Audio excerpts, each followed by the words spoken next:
Nah, pemirsa, ini adalah data bencana alam Sumatera. Secara total keseluruhan ada 1.129 meninggal dunia, 7.000 mengalami luka-luka dan 174 hilang. Sementara ini terjadi di 52 kabupaten terdampak. Untuk keseluruhan fasilitas pendidikan yang rusak ada 875, sementara jembatan rusak ada 700 lebih. Dan per wilayah di Aceh ada 497 korban meninggal dunia, 4.300 mengalami luka, 31 masih dalam pencarian di 18 kabupaten terdampak. Untuk di wilayah Sumatera Barat, total ada 261 meninggal dunia, 382 luka, 72 hilang di 16 kabupaten. 371 meninggal dunia di Sumatera Utara dengan 2.300 luka-luka, 71 hilang di 18 kabupaten terdampak. Ini merupakan data terbaru per tanggal 24 Desember 2025, sementara khusus untuk di wilayah yang paling parah di Aceh, Tamiang, Aceh, terdata ini berikutnya yang kami hadirkan di layar kaca Anda.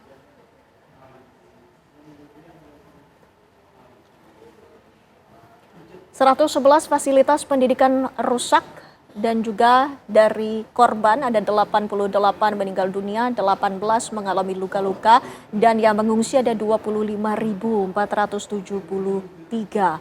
Sementara satu jembatan rusak, 412 fasilitas umum rusak, 20.066 rumah hancur porak-poranda berdasarkan data dari BNPB. Itu tadi perkembangan terbaru data yang kami terima dari BNPB. Tentunya ini juga menjadi perhatian Pak Joko. Tadi kita sama-sama sudah melihat bagaimana data terbaru dari BNPB, tapi kami juga ingin mengetahui tadi yang sudah saya tanyakan kepada Pak Joko. Lantas sesungguhnya bagaimana Anda melihat dengan adanya dugaan alih fungsi lahan ataupun alih fungsi hutan ini yang menjadi salah satu faktor penyebab selain cuaca ekstrim dari dampak bencana besar ini? Iya, kalau kita lihat ya di Aceh Tamiang itu kan sebuah wilayah yang didominasi oleh perkebunan sawit ya. Bahkan kota Tamiang sendiri, Aceh Tamiang sendiri itu di dekatnya juga banyak perkebunan sawit. Dan memang hasil diskusi kami dengan teman-teman di Aceh Tamiang memang baik daerah hulu, tengah dan hilir itu di sana memang banyak perkebunan sawit. Tapi memang kalau secara detail dengan menggunakan satelit kami juga masih menghitung sebenarnya seperti apa yang terjadi dan itu sedang dilakukan di BRIN. Sedang dilakukan penelitian lebih lanjut. Pak Wamen, dari pemerintah sendiri apakah sudah ada evaluasi dan juga sudah mendapatkan catatan mengenai alih fungsi ini? Benarkah ini juga seperti yang dinyatakan oleh Mendagri bahwa selain cuaca ekstrim, ini juga ada permasalahan dari alih fungsi lahan, Pak Wamen? Seperti yang disampaikan oleh Bapak Presiden, yang juga kemudian ditindaklanjuti oleh Menteri terkait dan aparat penegak hukum, hal itu dalam proses untuk dilakukan investigasi dan ditindaklanjuti. Hal ini tentu merupakan pembelajaran bagi kita semua dan juga perlu kepastian terkait dengan hal-hal yang menjadi dugaan publik. Ya, karena itu mari kita tunggu proses investigasi tadi seperti yang diperintahkan oleh Bapak Presiden dan juga ditegaskan untuk ditindaklanjuti oleh Menteri terkait, Menteri Kehutanan dan aparat penegak hukum. Pak Trubus, menanggapi investigasi ini sedianya apa rekomendasi kepada pemerintah? Iya, menurut saya kita mulai dari perizinannya dulu, dari izin-izin dari perusahaan-perusahaan yang bergerak di bidang perkebunan khususnya kelapa sawit itu seperti apa, itu paling utama itu. Kemudian juga nanti selanjutnya diinvestigasi sejauh mana mereka dalam hal pengelolaan lingkungannya dan bagaimana juga dalam hal ini mengenai lahannya, alih fungsinya seperti apa, itu kan mekanisme prosedurnya apakah diikuti atau tidak. Nah, ini kan sesuatu yang penting juga diketahui. Nah, sementara sampai hari ini kan sebenarnya publik kepo gitu, ingin tahu sesungguhnya seperti apa. Nah, ini nanti pihak pemerintah maupun pihak aparat penegak hukum harus menjelaskan secara clear bahwa adanya alih fungsi itu memang menguatkan dugaan selama ini bahwa banjir bandang di sana itu menyebabkan situasi menjadi sangat memperburuk situasi lah yang ada di sana. Yang kedua memang dalam hal ini tentu harus ada dukungan publik yang kuat di mana kemudian investigasi dilakukan secara transparan, terbuka dan akuntabel, dan sesungguhnya yang diharapkan publik juga dalam hal ini ketika melakukan investigasi kalau memang sudah ditemukan satu bukti-bukti yang cukup, ya sudah ditetapkan aja sebagai tersangka, diproses sebagaimana hukum yang berlaku, sehingga ada trust publik yang muncul di situ. Karena selama ini memang akibat deforestry, kemudian alih lahan itu semua, dan ada persoalan-persoalan yang sangat rumit di situ terkait dengan itu bagaimana aparat di lapangan dalam ini birokrasi dalam hal memberikan persetujuan, dan bagaimana juga selama ini apakah perusahaan-perusahaan itu katakanlah memberi masukan langsung kepada APBD atau pendapatan alokasi daerah juga harus ini. Yang penting adalah bagaimana kemudian juga masyarakat di situ selama ini memang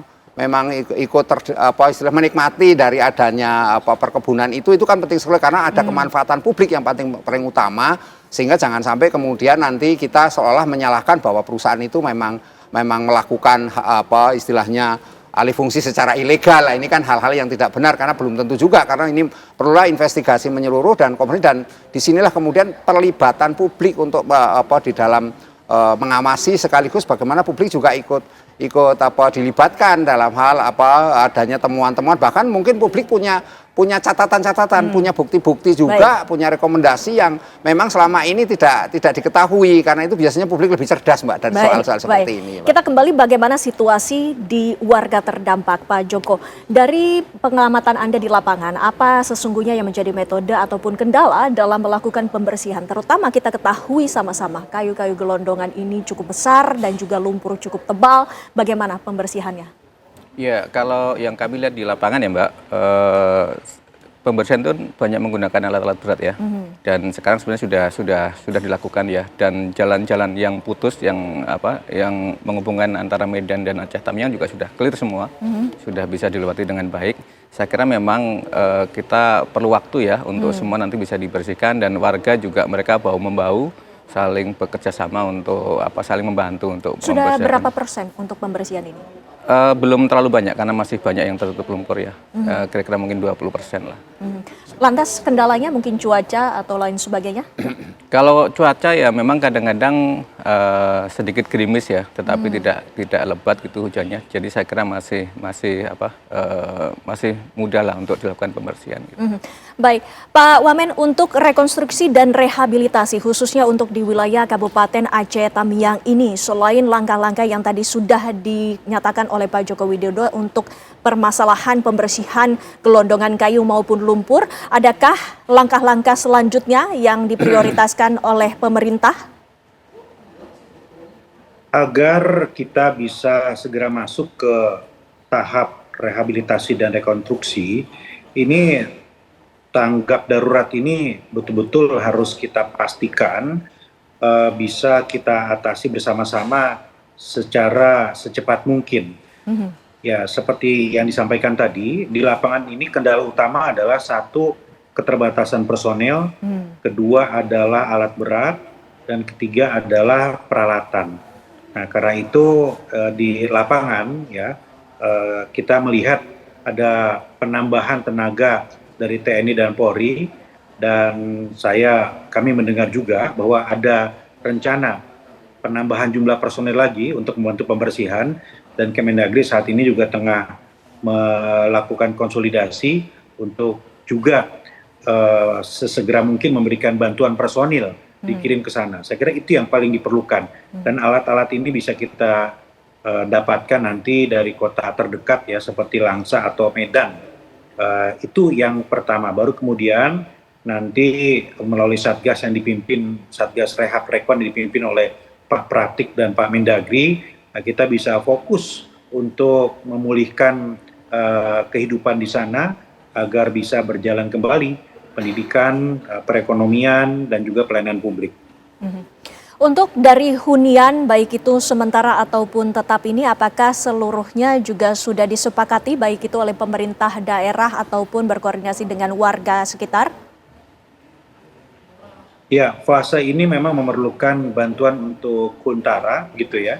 dan Kemendagri sendiri tengah menyiapkan bantuan untuk semacam tenda yang lebih layak yang bisa digunakan oleh keluarga, karena kita tentu tidak ingin para pengungsi atau warga ini nanti terdampak berbagai macam penyakit begitu karena kondisi tidak layak.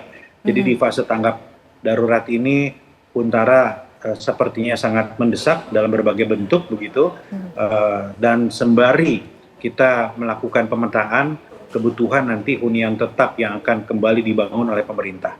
Baik, Pak Trubus menanggapi, ini berarti tadi sudah kita sama-sama mendengarkan bahwa hunian sementara merupakan salah satu faktor yang sangat mendesak dibutuhkan oleh warga terdampak. Apakah langkah-langkah yang diambil oleh pemerintah sampai dengan saat ini sudah on the track?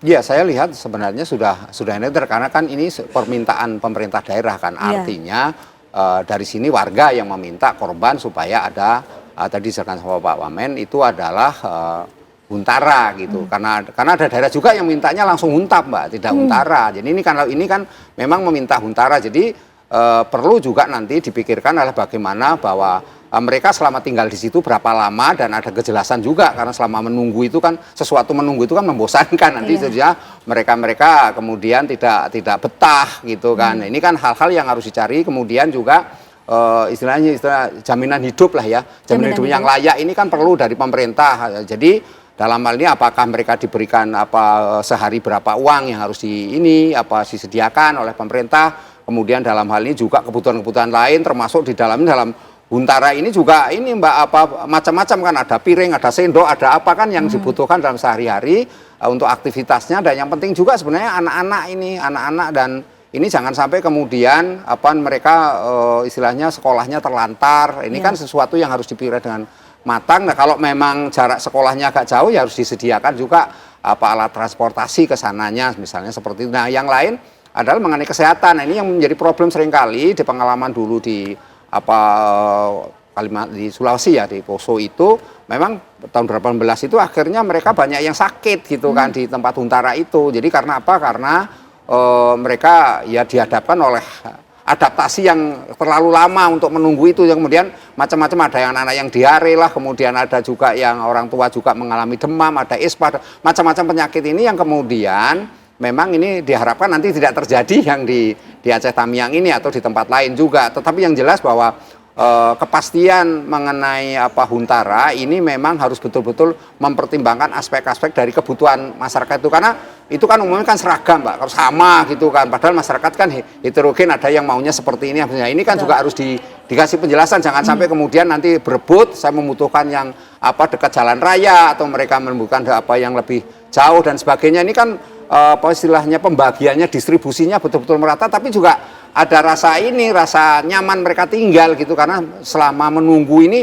prosesnya panjang Mbak, karena untuk menjadi Huntap itu butuh ya bukan hanya waktu tapi juga kebijakan terus, karena anggarannya besar sekali untuk sampai menjadi Huntap, dan belum lagi memikirkan bagaimana mereka mendapatkan ya pekerjaan, mata pencahariannya kan dipikirkan juga, karena sawah-sawahnya juga mereka umumnya sudah ini Mbak, ini kan harus dibikinkan lagi sawahnya seperti apa. Dan yang menjadi penting juga adalah bagaimana kemudian kita harapkan perusahaan-perusahaan yang selama ini ada di sana yang berkembang tadi itu juga secara ini kontribusi lah seperti apa, sehingga ada percepatan Mbak. Kalau semuanya tergantung pada pemerintah memang berat, karena apa? Karena ini pemerintah tidak hanya menangin satu wilayah, tapi juga wilayah kan ini kebetulan ada 3 provinsi yang mengalami hal seperti itu. Nah, karena itu apalagi juga pemerintah dihadapkan ini akan ramalan-ramalan BMKG kan mengatakan akan ada cuaca hujan beras juga, kondisi cuaca ekstrim juga di daerah, tidak hanya di ini, ada di Bengkulu, ada di daerah mana-mana sudah disampaikan waktu itu oleh BMKG, termasuk di Jawa. Nah, ini kan perhatian pemerintah kan akhirnya tidak fokus hanya di sini, tapi juga ada ini mungkin juga koordinasi lintas ini kementerian tadi itu ada semacam entah satgas atau apa atau badan, kalau dulu Pak Presiden mengatakan atau badan masih dikaji ya itu. Tapi ini penting karena ini jangka panjang gitu loh. Ya jangan sampai tumpang tindih apa yang sudah berjalan selama ini, seolah-olah mereka saling berebut kewenangan misalnya, kan ini hal-hal yang kemudian pada akhirnya kualitas dari huntap nantinya itu, dan karena ini masih tanggap darurat tentu segala sesuatu masih direncanakan, tetapi kita juga berharap jangan sampai nanti ada susulan bencana lagi yang kemudian juga harus dipikirkan kan, hal-hal yang lain, resiko-resiko yang harus dihadapi, Mbak. Ini penting sekali gitu, Mbak. Baik, Pak Wamen, nanti kami akan kembali selepas jeda. Kami ingin menanyakan bagaimana sesungguhnya langkah dari pemerintah agar rekonstruksi dan juga rehabilitasi ini tidak hanya bersifat sementara. Sesaat lagi pemirsa, kami masih akan hadirkan dialognya bersama kami.